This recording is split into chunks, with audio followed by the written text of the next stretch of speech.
পরের প্রশ্ন হলো, আমি পশ্চিমবঙ্গের বাসিন্দা। পশ্চিমবঙ্গে রাজ্য সরকারের সাম্প্রতিক আইন অনুযায়ী সনদ ছাড়া পশু জবাই করা যাবে না। সনদ পেতে হলে প্রমাণ করতে হবে পশুর বয়স 14 বছরের বেশি এবং তা কাজ বা প্রজননের উপযোগী নয়, অথবা বয়স, আঘাত, বিকলাঙ্গতা বা অনিরাময়যোগ্য রোগে স্থায়ীভাবে অক্ষম।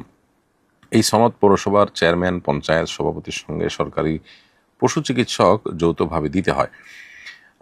এত কিছু মেনে কোরবানি করা আসলে সম্ভব নয়। সম্ভব হলেও নানাভাবে হয়রানির শিকার হওয়ার আশঙ্কা আছে। এমত পরিস্থিতিতে আমাদের কিভাবে কোরবানি করতে পারি আমরা? খুবই দুর্ভাগ্যজনক বাস্তবতা। যদি এমনটি সত্যি বাস্তবায়ন হয়ে থাকে বা এরকম আইন যদি সেখানে চালু থাকে, তাহলে সেটা রীতিমতো মানুষের ধর্মীয় অধিকারের খর্ব করা ছাড়া আর কিছুই নয়। মুসলমানরা তাদের ধর্মীয় দায়িত্ব পালন করতে গিয়ে কোরবানি করবেন, সেখানে এই সমস্ত শর্ত দেওয়া সুস্পষ্টভাবে সেটিকে প্রতিবন্ধকতা সৃষ্টি করা শামিল। পৃথিবীতে যে সমস্ত দেশগুলো গোশত রপ্তানিতে শীর্ষে, আমি জানি ভারত সেই দেশগুলোর অন্যতম। তারা গোশত রপ্তানি করার সময় কি বিকলাঙ্গ, অনিরাময়যোগ্য রোগে ভুগছে, 14 বছরের বেশি বয়স হয়ে গেছে, প্রজনন উপযোগী না, এই টাইপের ত্রুটিপূর্ণ পশুই কি তারা রপ্তানি করেন? যদি উত্তর হ্যাঁ হয়, তাহলে সেক্ষেত্রে তাদের সেটা স্পষ্ট করা উচিত, আর না হলে এই কপটতা এবং এই ভণ্ডামি ছাড়া উচিত।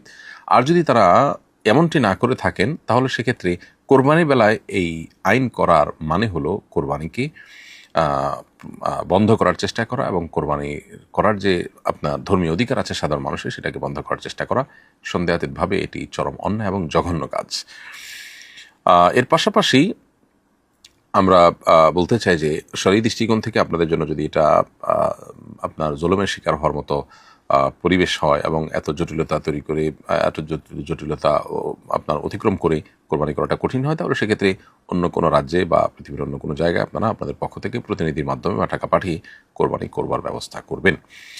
ইনশাআল্লাহ তাতে আপনাদের কোরবানি আদায় হয়ে যাবে। আল্লাহ তাআলা আপনাদেরকে জুলুম থেকে উত্তরণের পথ খুঁজে পাওয়ার তৌফিক দান করুন এবং জালিমদেরকে আল্লাহ রাব্বুল আলামিন হয় হেদায়েত দান করুন, না হলে তাদের জুলুমের অবসান করে দিন। এরপরে প্রশ্ন হলো, কোরবানি পশু কেনার ক্ষেত্রে কোন রঙের পশু কিনলে ভালো হবে? রাসূল করিম সাল্লাল্লাহু আলাইহি ওয়াসাল্লাম বিশেষ কোনো রঙের পশু পছন্দ করতেন কি না?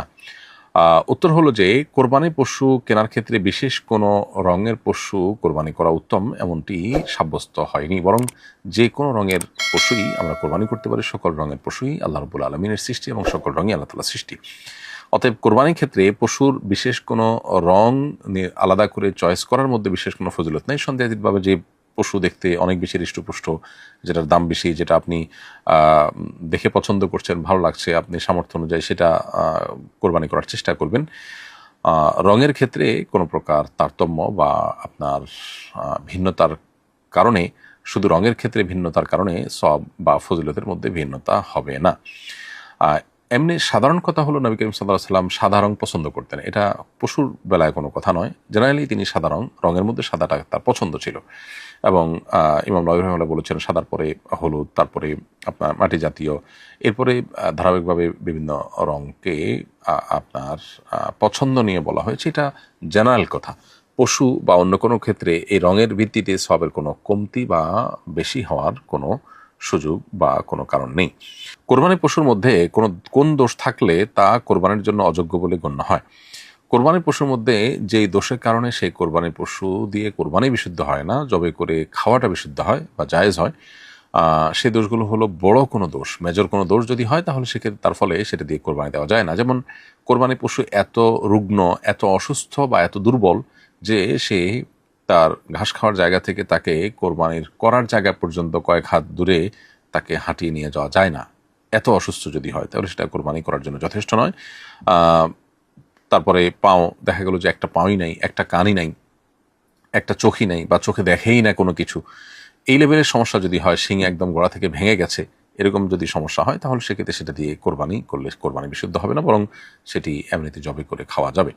এছাড়া কোরবানি পশুর বয়স, নির্দিষ্ট বয়স হতে হবে এবং নির্দিষ্ট ক্যাটাগরির পশু হতে হবে। গরু, ছাগল, ভেড়া, দুম্বা এবং ওট এবং মহিষ, এই পশুগুলোর মধ্যে কোরবানি বিশুদ্ধ হবে।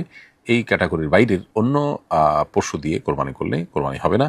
আর গরু হলে তার বয়স 2 বছর এবং ছাগল হলে কমপক্ষে 1 বছর, এভাবে যে পশুর জন্য যে বয়স নির্ধারণ করা আছে সেই বয়স হতে হবে, তা না হলে কোরবানি সেটা দিয়ে বিশুদ্ধ হবে না। এর বাইরেও দোষমুক্ত, অর্থাৎ বড় কোনো দোষমুক্ত হতে পারে। সামান্য একটু দোষ, কোথাও একটু আঘাতপ্রাপ্ত হয়েছে, কোথাও একটু ঘাপাচড়া হয়েছে বা সামান্য একটু পা খোঁড়াচ্ছে, এটার কারণে কোরবানি বিশুদ্ধ হবে না এমন নয়। আমাদের ঈদগাহ মাঠে পাড়ার ছেলেরা নিয়মিত খেলাধুলা করে, গ্রামের কেউ কেউ গরু ছাগলও চড়ায়। এভাবে ঈদগাহের মাঠকে ব্যবহার করা যাবে কিনা, এতে কি নামাজের জায়গার সঙ্গে বেয়াদবি করা হয় কিনা? ঈদগাহে বছরে দুটি ঈদের নামাজ ছাড়া অন্য কোনো কাজ যেহেতু হয় না, অতএব এটাকে দিনী কাজে, যেমন এখানে ওয়াজ মাহফিল করা, দিনী আয়োজন করা, এগুলো করা যেতে পারে। আর এই জায়গাটা যদি ওয়াকফ হয়ে থাকে তাহলে সেক্ষেত্রে ওয়াকফের জায়গায় দিনী অন্য যত রকমের আয়োজন আছে সেগুলো করাতে কোনো অসুবিধা নেই। এর বাইরে সেখানে যদি বাচ্চারা খেলাধুলা করে তাহলে সেক্ষেত্রে মৌলিকভাবে সেটা কোনো অসুবিধার বিষয় নয়। নবী করিম সাল্লাল্লাহু আলাইহি ওয়াসাল্লাম মসজিদে নববীর পাশে আঙ্গিনাতে বাইরে খোলা জায়গাতে আপনার ইথিওপিয়ানরা এবং বিভিন্ন সাহাবীরা খেলাধুলা করেছেন মর্মে হাদিসে সাব্যস্ত রয়েছে। আপনার ঈদগাহ মাঠে যদি বাচ্চারা খেলাধুলা করে সেটা মাঠের শানের খেলাপ বা বেয়াদবি হবে বলে আমরা মনে করি না। আর দু চারটা গরু যদি কোনো কারণে চড়ে বা হয়, আপনার কেউ চড়ায়, তাহলেও সেক্ষেত্রে বেয়াদবি হলে আমরা মনে করি না। তবে গরুর বাজার যদি বসানো হয় ঈদগাহ মাঠে, অথবা এমন কিছু করা হয় যেখানে আসলে ওই জায়গাটা নাপাক দিয়ে পরিপূর্ণ হবে, তাহলে সেটা অবশ্যই অসম্মানজনক হবে এবং সেটা না করা উচিত। বিশেষ করে ঈদগাহ এটা ঈদের নামাজ পড়ার জায়গা, সেই জায়গা থেকে এই জায়গাতে যা তা করা উচিত নয়। অনেক জায়গায় দেখা যায় ঈদগাহে কনসার্ট বা এই জাতীয় প্রোগ্রামের আয়োজন করা হয় যা শরিয়া অনুমোদন করে না। তো সেরকম বিষয় থেকেও ঈদগাহকে যথাসম্ভব পবিত্র বা আপনার মুক্ত রাখা উচিত। অনেক দাওয়ামূলক ছবি ভিডিওতে নারীদের ছবি ব্যবহার করতে দেখা যায়, সেখানে নারীদের ছবি কেবল ব্লার করা হয়। এভাবে ব্লার করলেই কি ভিডিওতে নারীদের ছবি ব্যবহার করা যাবে? উত্তর হলো যে ব্লার করা ছবি ব্যবহার করা যেতে পারে, কিন্তু আপনার ছবি নিয়ে তারপরে সেটাকে ব্লার করতে গিয়ে যদি নারীর ছবি প্রদর্শন করা বা চোখ দিয়ে দেখা হয় তাহলে সেক্ষেত্রে চোখের জেনা বা গুনাহ হবে অবশ্যই। দাওয়াতি কাজে এই ধরনের ছবিকে ব্লার করতে গিয়ে নারীর ছবি দেখা বা সেটা নিয়ে কাজ করতে গিয়ে নিজের নজরের গুনাহ করা কোনো অবস্থাতে জায়েজ হবে না। এটা দাওয়াতি কাজ করতে গিয়ে নিজে আপনার দিনী কাজের এবং সেরাই আপনার বিধানের খেলাফ কাজ করা শামিল হবে। এজন্য ব্লার করা ছবি ব্যবহার করা যেতে পারে। আর যদি ছবিকে ব্লার করতে হয় তাহলে নিজের নজরকে সেভাবে হেফাজত করে যদি ব্লার করতে পারে সেটা জায়েজ হতে পারে শর্ত সাপেক্ষে। অনেকে নামাজের সালাম ফেরানোর পর মাথায় হাত রেখে কি যেন দোয়া পড়ে থাকেন, সেই দোয়া জানতে চাই এবং এর ফজিলত জানতে চাই। নামাজের সালাম ফেরানোর পর নবী করিম সাল্লাল্লাহু আলাইহি ওয়াসাল্লাম থেকে 3 বার ইস্তেগফার, আস্তাগফিরুল্লাহ আস্তাগফিরুল্লাহ আস্তাগফিরুল্লাহ পড়ার কথা জানা যায়।